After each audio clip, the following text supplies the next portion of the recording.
Today on Shakedown, the auto racing show on Drive, we talk about how a racer gets into racing. The questions you viewers always seem to ask: how do I start? How do I forge a pro racing career? But we're not going to listen to me. I'll have in the studio young racer Stevan McAleer. Stevan is the 2012 Playboy Mazda MX-5 Cup champion. He races with CJWilsonRacing. You may recall CJ was on an earlier Shakedown, and I've got the link below to that show. But CJ is quite a cool race team owner looking to make a mark in his sport. And you may recall having seen Stevan before on Fastlane Daily in his role as chief instructor and competition manager at the Grand Prix New York indoor karting track, where he coached up Derek D on how to go fast. Stevan McAleer is 28. He's been racing since 1997. What's that, 11 or 12 years old? Started in karts, open wheel cars. He raced a Formula BMW for Kimi Räikkönen's team. And now he's in sports cars with Mazda. He's raced and won, and now pulled himself up to a career-making spot in 2013. Stevan McAleer is going to race a full season of Grand Am Continental Sports Car Challenge in a CJ Wilson ST Class Mazda MX-5. He's Scottish, which means he's great in the rain, drives angry, doing whatever it takes to win, and will tell you all about it, whether you ask him or not. But in some indecipherable Scottish brogue that only Sean Connery, Mike Myers, or the cast of Braveheart can comprehend. When we come back, we'll talk with Stevan about what it takes to create a racing career and what goes on behind the wheel to make it all pay off once you get your ass in a race car. Oh, and let me explain. This is not the start of the 2013 Shakedown season. 2013 plans for Shakedown are not finalized. When we have a deal, you'll be the next first to know. And when we come back, Stevan McAleer, the fourth Scot I've interviewed. McNish, Stewart, Dario, and now, well, fifth. There was this Bonnie Lass at the bar last night.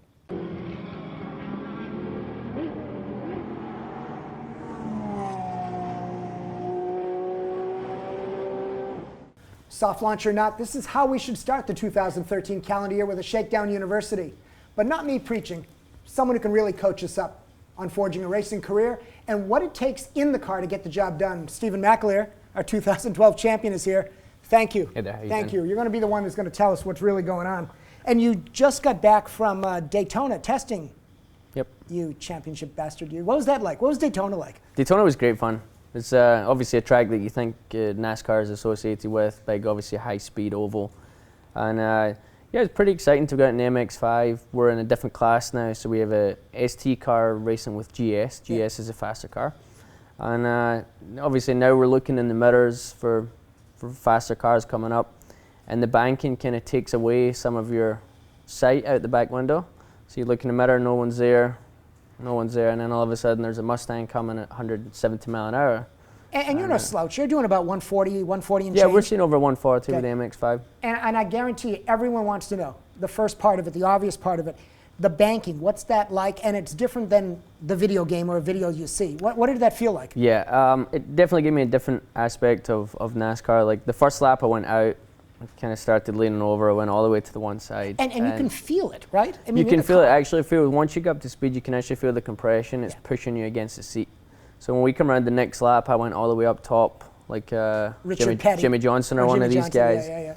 I'm showing my age. Just to see what it was like. And it's pretty high up there. It's pretty fun.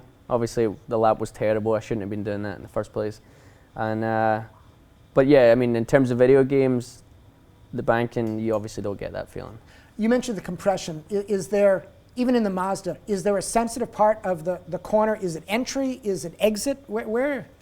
I think if you had a faster car, I think if you're close to what I think the issue would be coming off the corner, because now you lose the banking.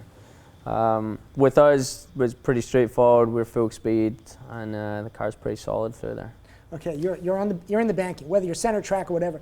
If you look out the window, you're looking down at the car. Yeah, you can actually see the road, like on the left-hand side. Yep. And it's funny because at one of the points there, we need to do a shift from fourth to fifth gear. And you've obviously heard of the fourth to third by accident. Yeah. So I'm making very sure that it was going to fifth gear, like a little extra time, first time in the car. Because you've seen some of these NASCAR accidents on the banking, and it's pretty exciting. Now, the MX-5 you're racing Grand Am is different than the Cup car, but not all that different. Some of the skills are transferable, but what is different about this car? So the cars obviously get more power, Okay. and the tires are a lot wider. So basically, overall, it's a faster car, all-round car. It's got more grip, more braking ability, and faster top speed. But at the end of the day, the car's still the same platform, so driving technique's very similar. And there's enough infield that this car can come into its own a little bit here. Daytona's the toughest track for us on the schedule. Okay. For the reason is it's just so fast. So with the MX-5, we're probably one of the best, if not the best car under braking and cornering speed, but we lose a lot of straight line speed to some of the other cars. So the banking hurts us a little more. We absolutely will gain some time through the twisty parts, but there's a twisty part and then a straight and then a twisty part and then a straight. So we're probably going to be 2.5 to 3 seconds off the pace of the front running group here. But once we go to tracks like Lime Rock and Barber Motorsports Park, it literally should be a turn of the table. We should be 1.5 seconds quicker than And even though you're at Daytona during the 24 weekend, your race is something shorter. It's still... It's a 2.5 hour race. Okay, so it's... 2.5. And I've got a teammate, Mark Miller. Super great guy. He was my MX-5 coach this year. And I chose him. He's unbelievably fast, and he's been in the series. He knows what it's about, and he's very talented, and seems to always bring the car back in one piece. Well, and you've got 60 plus cars on the track probably? 85. 85? 85 cars. Good, so yeah. It may not just be raw speed to get this job done. Yeah, no, it's right. it's about strategy, and it's about making sure your pit stops are good, and at the end of the day, making sure the car doesn't come back with damage. Okay, so Daytona, the championship got you there, but let's go all the way back to the start of your career. What was the experience in your life that got you into racing? Well, obviously, my dad was very interested in racing. I didn't know. Go ahead. Yep. He did a lot of sprints and hill climbs. Now, this is not in the U.S. This is in Scotland. Okay. Yep. So we're going back probably 20 years ago now. So there was always an interest in cars. We always used to go to the go-kart track. Anytime I had a birthday party, I would go to the go-kart track and try and smoke all my friends. And we ended up going to a go-kart track one day back in Lark Hall. And I never realized there was outdoor karts, and I never realized that they went at 60, 70, 80 mile an hour. So that was me hooked from the moment I saw that. And he basically told me, okay, if your exam results are good, we'll think about buying you one. So mine went from atrocious to okay, and that seemed like a logical step to get me a go-kart. And it took off from there. So you, and if I get this wrong, I apologize, but so you competed in Formula TKM? Formula TKM. Okay, so correct. What was that all about? Those were serious cars. Serious cars, they were 100cc, and what was good about those karts was if you made a mistake and spun out of control, the engine would stall.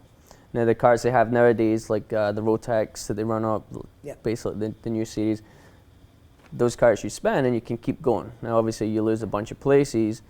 The problem was when I was younger, if I spun out of control, as you can see the size of me in the picture here, there was no way I could pick the go-kart up and push it and try and jump back in it again. So it taught me that finishing well is always important, not necessarily to go and win the race. You want to make sure the finishes are consistent. So I made a joke in the intro. It was a joke, and I was thinking of McNish and the way sometimes he drives. What was your driving style? How did you become, what type of racer were you? I was the most aggressive driver you've ever seen in your life. So I'm right, you Scots. I would actually try and pull the steering column out through the go-kart. And my dad used to get pretty angry with me and say, this is not how you drive the go-kart, this is a joke. And to be fair, like we were nowhere for the first 1.5, 2 years of the karting career. No one understands that you can have natural talent out the wazoo, but it has to be developed. You don't just pop in and be a brilliant genius right away. Absolutely. You hear some stories of kids jumping in, but at the end of the day, you need experience as well. And the kids that pick up on it quickly usually end up going down the way rather than up the way. You ended up going through the karting classes, and then there was some Grand Prix competition? Yeah, there's a scholarship called the Grand Prix Shootout, which was, geez, going back now, probably 7, 8 years ago. Okay. And in fact, it might have been less than that, and it was a scholarship to develop a driver, possibly to get them into the Formula 1 stages. So the first round, we drove a Fiat 500 race car. We were taken around with the instructors, and a lot of fast drivers were in it, a lot of names that you'll know of. Gabby Chavez was there, Connor De Felipe, a lot of good guys. So I ended up making the final. I made the final, and then we managed to test the Formula BMW for Ryken and Robertson racing at Pembrey. And it was pouring with rain, unfortunately I didn't have an advantage at that time because everyone was from the UK that made the final. And we put in a really good performance, and unlucky we never got it. They gave it to someone else, which is fine. It gave me some more adrenaline to kind of keep pushing. So there are two things you mentioned, and let's go back, and not to turn this into a psychotherapy session, but talk to me or share the sense of commitment. So you wanted to be a race car driver. Yep. Everyone wants to be something, but talk to me about the commitment it really took and what was going on. Yeah, even you as a little kid. Yeah, it really took a lot of commitment. I think when I was younger, it didn't really come across as, I thought my dad would pay for it, as I'm sure every other kid thinks. You'll pay for it, it's fine. And then it got to the point where we weren't getting new tires for every weekend. We were obviously at disadvantage compared to some of the other teams. And he kept telling me, he's like, you have to show me that you want this. He's like, I'll continue funding as much as I can. And then it got to the point where it was just becoming ridiculous. The numbers were ridiculous, and he showed me one day, and he showed me, this is what it's going to cost me to run you for the weekend. I was like, oh, okay, so that was the kind of change in thought. And inevitably we ran out of money mid-season. One of the years we were doing the British Karting Championships, we kind of did a half season. And that was literally like a dead stop. That was the career up until then, and it was like after one weekend, we're just going to cut you off. So I tried everything I could, tried to talk to some people, see if there was some sponsorship available. And we were lucky enough to see an ad in the paper for bearacingdriver.com, which was a scholarship run by Tim Sugden. And the first place prize was a season in Skip Barber Regional, and we were lucky enough to win it. Now this was here in the US now or back in Scotland still? The scholarship was in the UK. Okay, Yeah, UK. the scholarship was in the UK. That was in 2005. Really cool scholarship. The prize was the British Renault Clio Championship for the winner. And I believe that the kid that won it the year before me cost more damage than the actual season costs alone. So they decided to pull out of that mid-season. And we ended up getting moved over to the Skip Barber Regional Championships, which I, to be personally honest, knew nothing about. Yeah. But it got us where we are right now, so I'm happy that it changed. So not to put words in your mouth, the commitment part is just this tenacity to keep pushing, looking for opportunities. Yep. And yeah, I mean, there's a lot of kids I used to race with in Scotland that are phenomenal drivers. And there's very few still race, if any at all. And it was one of those things I just didn't want to be sitting in an office in 20 years' time thinking, what if, when you see somebody's name pop up that you used to race with. So the other part that I had to go back to is, so you raced for Kimi Räikkönen? I don't know if he shows face at the team much, but right, it was Räikkönen Robertson racing, probably the best Formula BMW team in the series. And that was a phenomenal car. It was a pretty exciting car to drive. So then you came over to the States, family came over to the States, how'd that all happen? Just me. Just you? Just me. I was flying back and forward from 2006 onwards, so it's been 5-6 years. And then I made a full-time commitment in March 2009, so I've been here for 4 years. So when you hit the ground here in the US, what happened next to get your career launched? Well, I wanted to make sure I had came over here on the right visa. So I got a visa to work at the indoor facility at Grand Prix New York. And it gave me a 3-year visa, and they allowed me to go and do my own racing, which was the Skip Barber stuff. And yeah, I think the most weird part of that was just buying a one-way ticket to come over and seeing the family at the airport. It didn't really hit me until the following trip when I went back home to visit them. I was like, whoa, I'm pretty homesick here, this is pretty rough. So yeah, I mean, I just came over here and my old manager, Tim Sugden, said, listen, just be at the race weekends, be at shows, let people know who you are, and when you get the opportunities, make sure you grab it with both hands. Now it seems like one of the opportunities was how you end up meeting CJ Wilson, CJ Wilson Racing, which has something to do with maybe a Thunderhill race last year? Yeah, we did the 25-hour Take us through this. Thunderhill race last year, and actually the contact with CJ came through a good friend of mine, Declan Brennan. Declan is with Radio Le Mans over here and was with Globecast Radio back home in the UK. So he basically did all the interviews when I won the scholarship back home in the UK. So I think he put a nice word into CJ for me, and I was planning on going to the Thunderhill event regardless to go and watch. And it turned out that there was a seat open and we managed to kind of sneak in the seat, and the team was pretty impressed with the speed we had. How'd that go? It went great. We won the E1 class. There you go. Yeah, Yep, we yeah. won the E1 class, and I thought it was super nice. The team actually let me finish the race, so I did the last hour and a half. Cool. And they put their trust in me. Okay, so without airing any laundry, the truth is that got you the ride in the Cup Championship for this year. Kind of. Kind of. Kind of. Okay. The idea with that was they told me they had the MX-5 Cup team. It was going to be their first year under CJWilsonRacing. And obviously it costs X amount to run a season. And I said, let me see what I can bring. And I channeled through everybody I possibly know and managed to make the opener at Sebring, which was nice because we qualified on pole and won the first race. There you go. So I remember we had a little conversation at Sebring.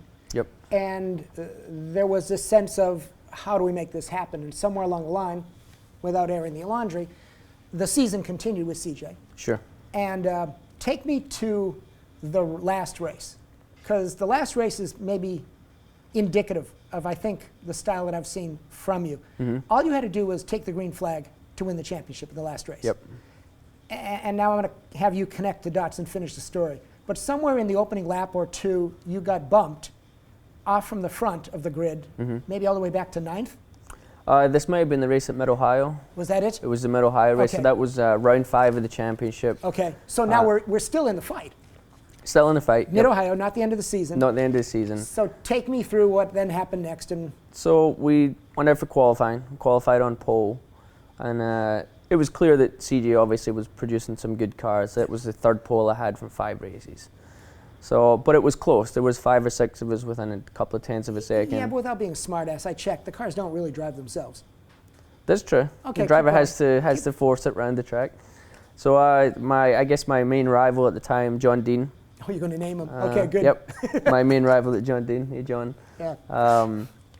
We went up into the first corner called the Keyhole, and he just got a little late on the brakes, and I hung on the outside. I tried to give him as much room as I could, but he had too much momentum and pushed me off the track, and I dropped back to 12th place.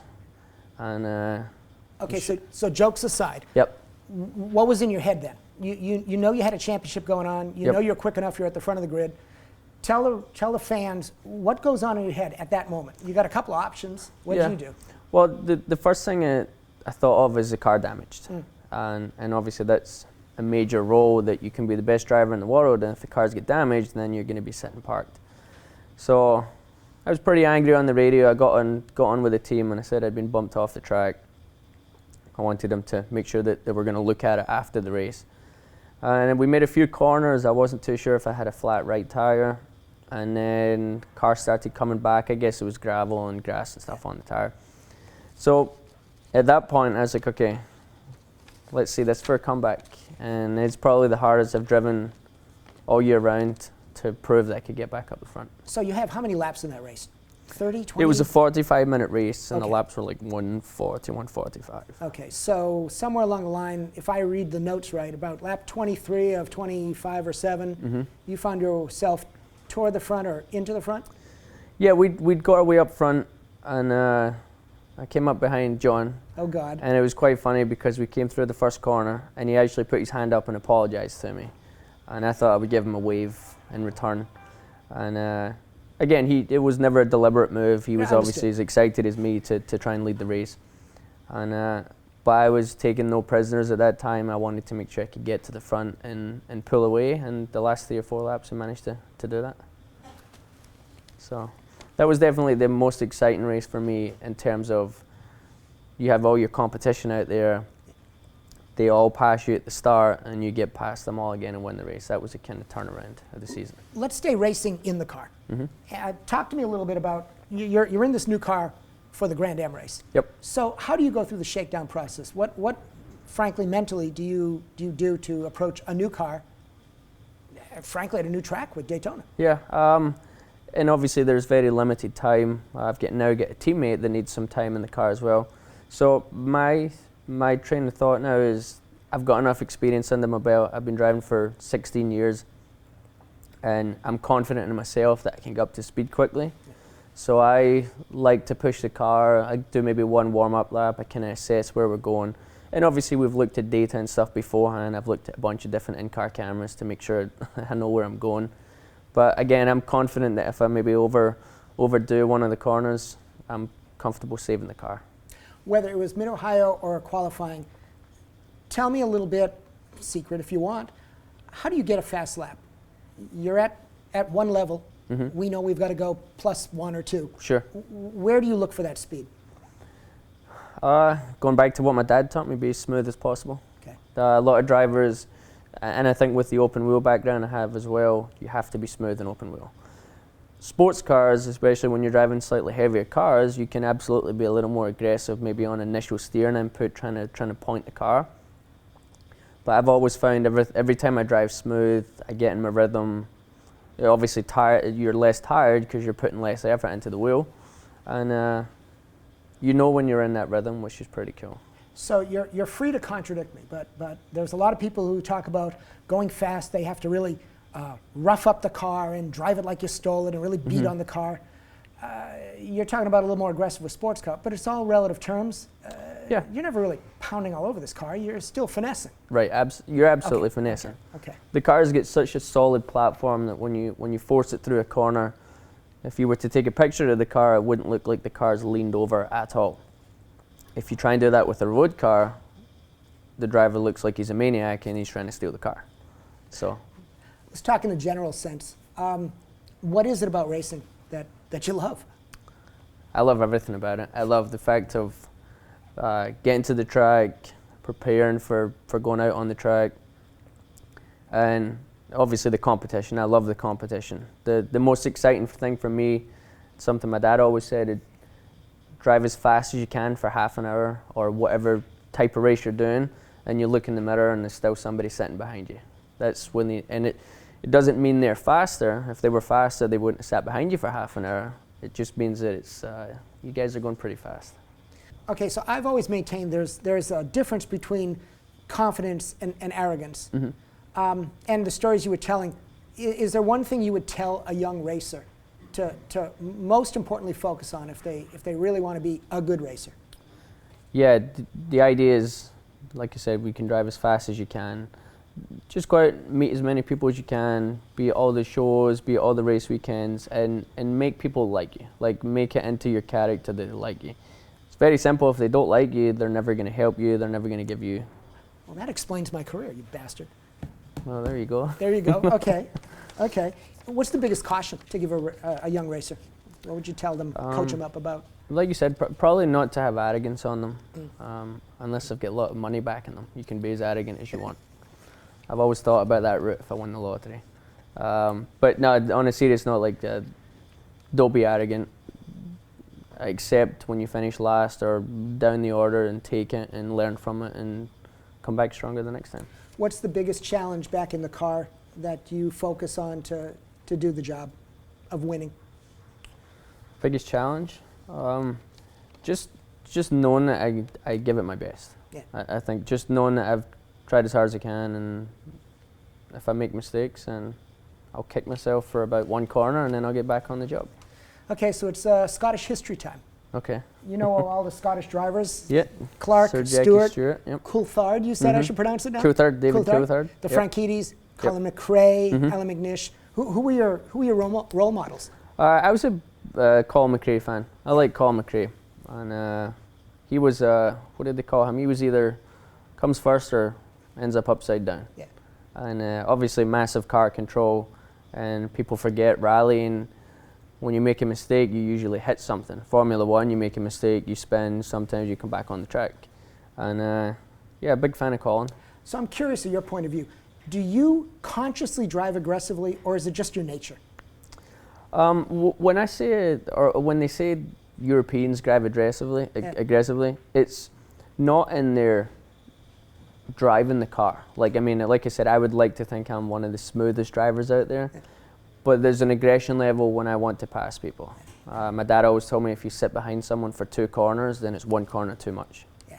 So there's no waiting game for me. Like, I enjoy starting 30th place or 40th place because I love just picking my way through them. There you go. Yep. Okay, so those were the Scottish racing drivers. You know, there's another group of Scots that have something to do with racing. No, not the Braveheart guys. Alexander Graham Bell was Scottish. He invented the phone. John Boyd Dunlop invented the Dunlop Tire Company. John Shepard Barron invented the ATM machine. And Captain Kidd was a pirate. He was Scottish. What do they have to do with racing? Ready for this? Ready for this? Go for it. Okay, so you mentioned earlier, you're on the phone to make calls for sponsorship. The tire thing is obvious. The ATM machine is where you get the money. And don't you have to be a pirate to make this work? No? That's bad? Whoa. Could have been worse. Could have been worse. I got another one. I could have mentioned Buick. Did you know that David Buick was Scottish and he invented the car company? Oh, really? You want to race a Buick? No, we should, no. That's not, by the way, that's not David Buick. But you know what? I'll give you the segue, because segues are for kids. You had a David Coulthard story. Yeah, we get a fun story with David Coulthard. Okay.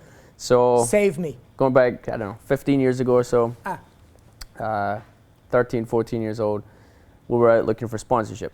And I was handwriting sponsorship letters, trying different places. And again, I was probably sending it to the secretary. It was probably getting thrown out at the time. So part of the plan was, well, why don't we send a message to David Coulthard? And we had just been in the local paper, the Rillegan Reformer, and there was a nice article on driving. There was a couple of trophies and stuff. So my mum said, I'll find out the contact for David and we'll send it over to him. So I guess it never clicked for me. I never really thought what was going on at the time. And 2 months down the line, my mum says, I never heard back from David Coulthard. I said, what do you mean you never heard? She was like, well, I sent the Reformer article. And then it clicked, and I was like, whoa, you sent the Reformer article? And she went, yeah. My mum forgot that at the bottom of it, I said my hero was Michael Schumacher.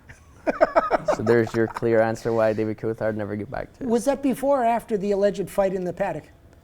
In Belgium, I don't know. I can't remember. It was sometime around there. Classic. So. But you know, your mom did the job. She got the word out. She did. No, absolutely. She wanted to help, and same as my dad. So let's finish up. A couple of last questions. Where do you want this to go? I'm looking now to be like a factory American Le Mans driver for one of these manufacturers. Right now we're with Mazda, the Mazda Speed MX-5.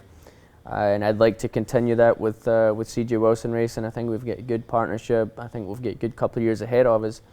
And but I want to see myself doing the 24 hours of Le Mans and 24 hours of Daytona. You mentioned at Daytona at the test you introduced yourself to Alan McNish. Yeah, he was standing behind me in line for registration, and we were in there for at least 2 hours waiting. And I thought it'd be nice to turn around and say hi. He looked as fed up as I was. And I thought this would be a perfect time for two Scots to talk to each other.